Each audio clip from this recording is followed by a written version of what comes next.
Mettiamo tutto in scena. Diamo le pronte in sartoria, per favore. 1, 2, 3, 4, 5, 6, poi ti muovi. Vai. Motore. Azione. Alza un pochino la testa. Stai indietro all'inizio. Adesso guarda in alto lassù. Avanzi verso di me. Guarda sempre la mia mano. Non vi va come vi guardo? Non vi guardo. Non vi guardo. Giriamo. Buonasera, grazie.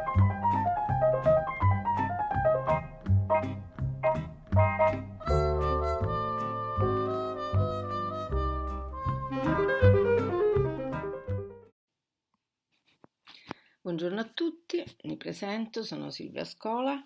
figlia di Ettore, del regista, e faccio la sceneggiatrice.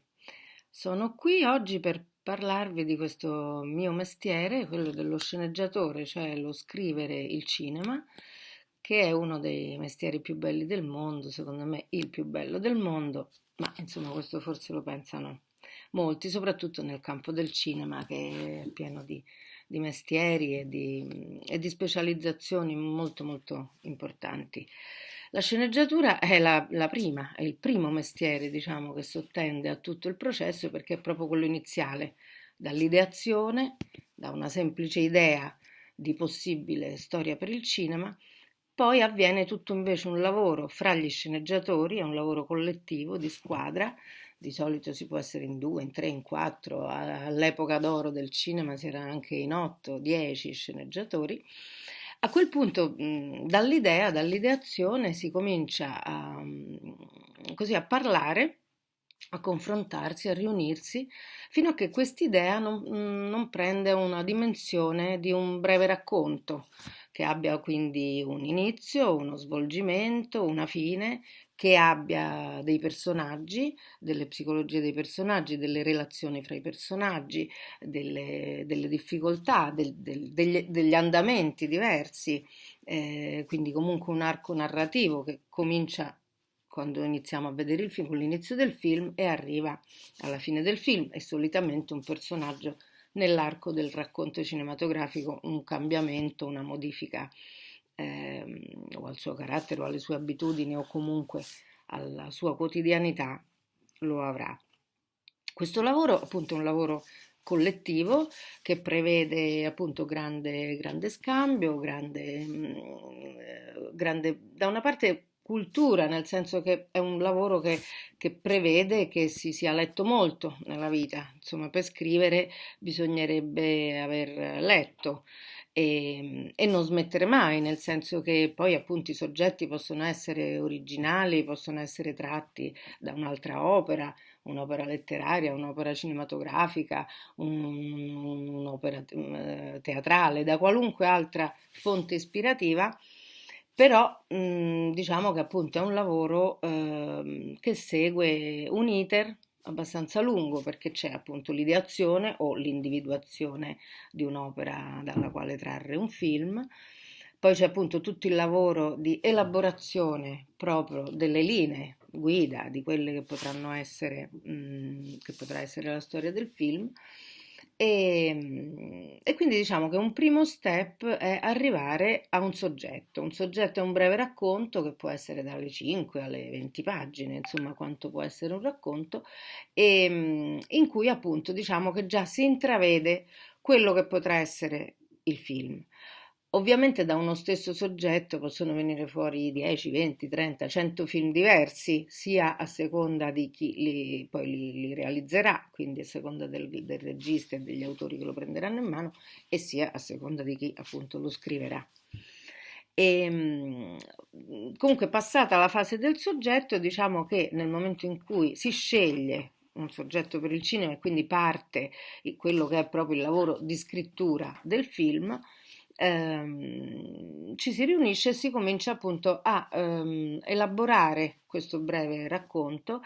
ipotizzando appunto varie strade di scene, di sequenze, di eventi, di personaggi laterali che i protagonisti possono incontrare, di intreccio, insomma si parla di quella che è proprio la trama, l'intreccio e lo svolgimento di quella che sarà l'andamento cinematografico, perché in realtà la scrittura per il cinema, diciamo, parte ovviamente da qualunque atto di scrittura, e per questo dicevo poi è importante leggere, è importante attingere comunque ognuno alla propria sapienza, alla propria cultura, la memoria individuale è fatta non solo degli eventi vissuti, realmente vissuti individualmente, personalmente, ma anche dagli eventi letti, da tutte le storie, tutti i personaggi della letteratura, del teatro, anche della musica.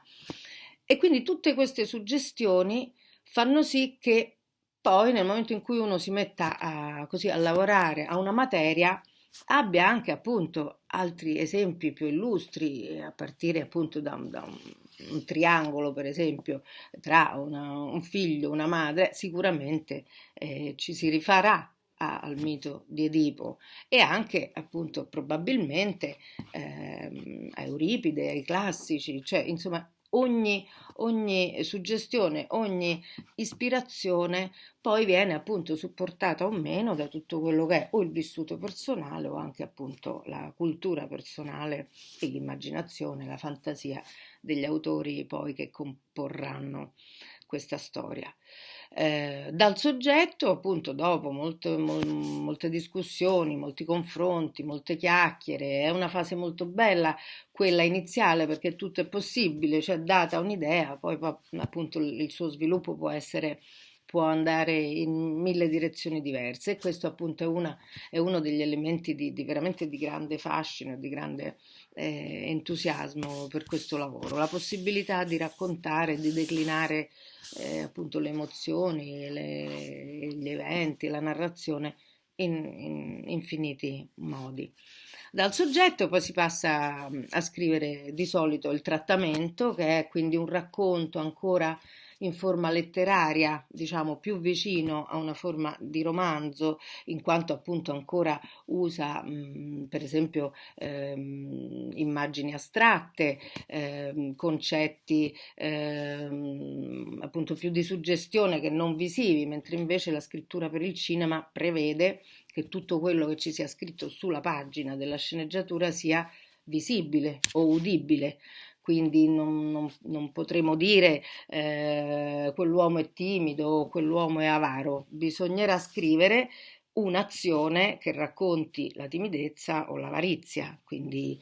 e così 1000 esempi, appunto un'incertezza, una cosa, comunque nella scena bisogna appunto scrivere che il tale appunto si avvicina al bancone del bar, ma poi all'ultimo si defila quando è il momento di pagare e quello appunto ci racconterà che quell'uomo è tirchio o sulla timidezza, appunto per esempio non riuscendo a chiedere un'informazione con la dovuta spigliatezza. Insomma, per ogni aggettivo, per ogni descrizione,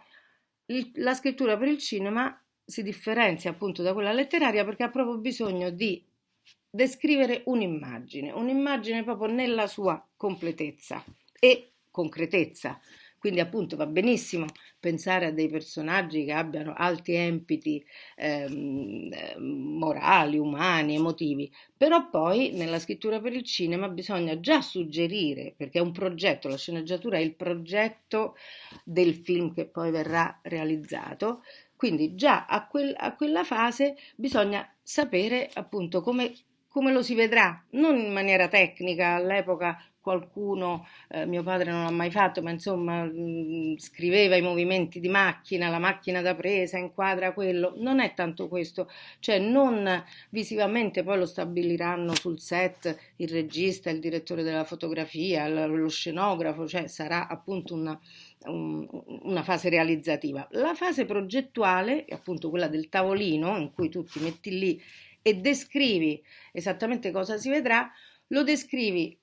sì da un punto di vista tecnico, nel senso che è un'inquadratura, però invece da un punto di vista più narrativo, più psicologico, più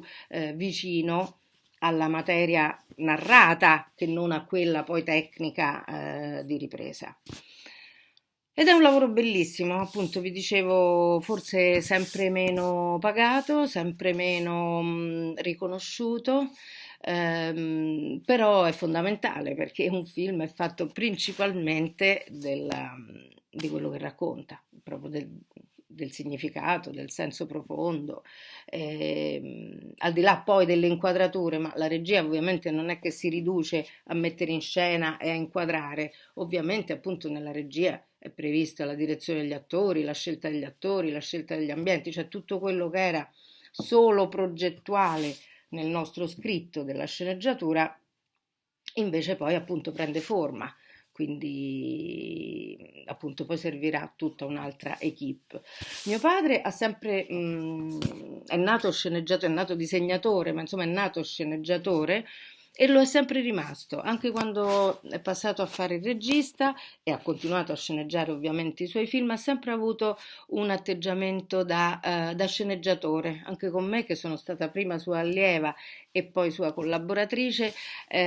diciamo che lui ha sempre avuto invece un atteggiamento molto paritetico con i suoi sceneggiatori, molto alla pari nella fase di scrittura, quindi non ha mai fatto il regista dicendo no, ma questo poi me lo aggiusto io lo vedo così, no, ogni cosa invece era proprio appunto messa lì sul tavolo proprio per essere sviscerata in tutte le sue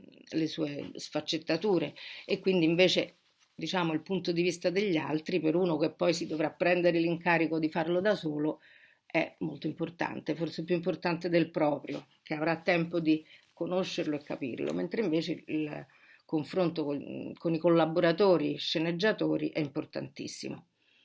È un lavoro molto bello, molto complesso, ha molte fasi. Adesso qui certo il tempo un po' stringe, cioè io ho anche insegnato, ma sono corsi di 2 anni, 3 anni, in cui poi non si insegna a scrivere, cioè si insegna una tecnica, che ovviamente è una tecnica di scrittura, come ce ne sono tante, anche quella per il teatro è una tecnica, però poi appunto a questo bisogna invece accompagnare uno sguardo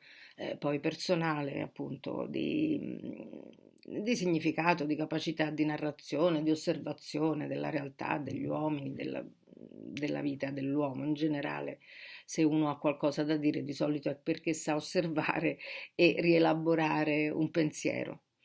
Comunque no, mi accorgo che appunto ci vorrebbe tanto tempo anche per entrare nel merito delle fasi proprio tecniche, al di là appunto del soggetto, trattamento e sceneggiatura che vi ho appena sintetizzato. E in realtà io avrei voluto parlarvi oggi di un genere nuovo di film che è il docufilm, cioè il film documentario, nel senso proprio di una commistione tra momenti documentali, proprio di realtà documentata, e invece momenti narrativi, momenti di finzione, momenti appunto completamente immaginati e nuovi, però che siano anche veritieri, cioè nel caso di un documentario, diciamo, non ci sarà nulla che esula dalla realtà, di quella realtà che si sta raccontando, però con invece un occhio alla narrazione cinematografica, quindi alla rielaborazione anche di un personaggio realmente esistito e però messo in un ambito in cui per esempio il repertorio per esempio non c'è, il materiale di repertorio non c'è e non si può girare perché per esempio il protagonista magari è deceduto e invece però si trova appunto quel modo narrativo di finzione di inventare una scena che poi si agganci e si monti al repertorio o alle riprese dal vivo che sono state fatte. Questo è un genere che diciamo nato negli anni '80, diciamo si è sviluppato appunto, diciamo la storia del documentario ha una vita molto lunga, però poi ultimamente forse anche grazie insomma a causa della crisi cinematografica questa commistione di appunto realtà e finzione, questo tipo di cinema che quindi è narrativo, è cinema, quindi non è un documentario come poi ormai la televisione appunto fa delle inchieste meravigliose e diciamo i documentari dell'epoca cinematografici sono stati più che superati, però è nata proprio appunto questa così esigenza di raccontare in maniera anche narrativa una materia. Ha iniziato Michael Moore, abbiamo anche appunto grandi esempi italiani, Francesco Rosi, Gianfranco Rosi, insomma, ancora non esisteva. Per esempio, mio padre quando girò Trevico-Torino, Viaggio nel Vietnam, che era anche quello appunto la storia di un giovane immigrato che parte da Trevico, che è il suo paese natale in provincia di Avellino, in Irpinia, nel meridione italiano, e va a Torino dove c'è la Fiat e c'è appunto un settentrione invece industriale molto e invece racconta in maniera appunto un po' documentale, un po' invece inventata e di finzione, questa odissea di questo ragazzo suo compaesano che va a Torino e trova delle condizioni disumane di vita e di lavoro. Tanto che era talmente lontano appunto la possibilità, l'idea insomma di questa forma narrativa, che mio padre addirittura disse vorrei fare un documentario drammatizzato. Quindi questo documentario drammatizzato che ancora non esisteva poi è stato questo, cioè di unire scene scritte e inventate, quindi il personaggio fa così, dice così, va così, incontra lei, si innamora di lei ed è tutto inventato, invece in un percorso appunto di operai che cercano lavoro, che vanno nelle case famiglie, nei dormitori, è tutto vero e documentato. Un altro, io ne ho fatti molti, un po' appunto per crisi, perché costano ovviamente un quarto di quanto può costare un lungometraggio tutto di finzione, tutto ricostruito, ovviamente, perché si fa capo al repertorio, alle riprese, insomma comunque è un altro tipo di impegno economico. E un altro molto bello di cui vi avrei voluto parlare, però mi pare che non ci sia più tempo, è Che strano chiamarsi Federico, l'omaggio che mio padre ha fatto a Fellini per il ventennale della sua morte, che era avvenuta il 31 ottobre del 1993. Nel 2013 abbiamo scritto insieme, lui ha fatto questo omaggio al suo amico Fellini, Che strano chiamarsi Federico, che è un lungometraggio ed è però proprio la commistione tra pezzi di repertorio, realtà documentata sulla storia di Fellini e momenti invece ricostruiti della redazione del Marco Aurelio, della loro amicizia, delle loro passeggiate, in cui invece poi abbiamo usato degli attori. Mentre invece poi sono alternati al materiale di repertorio bellissimo, reale, e quindi è questa commistione. Quindi non so, ecco, mi sono fatto una corsa, spero di aver così incuriosito qualcuno in questo mestiere che è veramente bellissimo. E niente, se potete, diciamo che date un'occhiata a Trevico Torino, Viaggio nel Vietnam, 1972 di Scola. Ridendo e scherzando di Paolo e Silvia Scola, che è un ritratto su nostro padre, si intitola Ridendo e scherzando, ritratto di un regista all'italiana, eppure quello appunto è un documentario un po' narrativo. E poi appunto Che strano chiamarsi Federico, questo omaggio al cinema di Federico Fellini, alla figura di Fellini, che è pieno proprio di questa commistione e che appunto fa capire bene, racconta bene la differenza poi fra un lungometraggio di finzione e un docufilm. Grazie e spero di vedervi. Siamo qui appunto in quarantena e quindi tutti chiusi, però insomma il cinema e l'audiovisivo sicuramente avrà un futuro e parte anche da noi, dalla scrittura per il cinema. Grazie, ciao a tutti.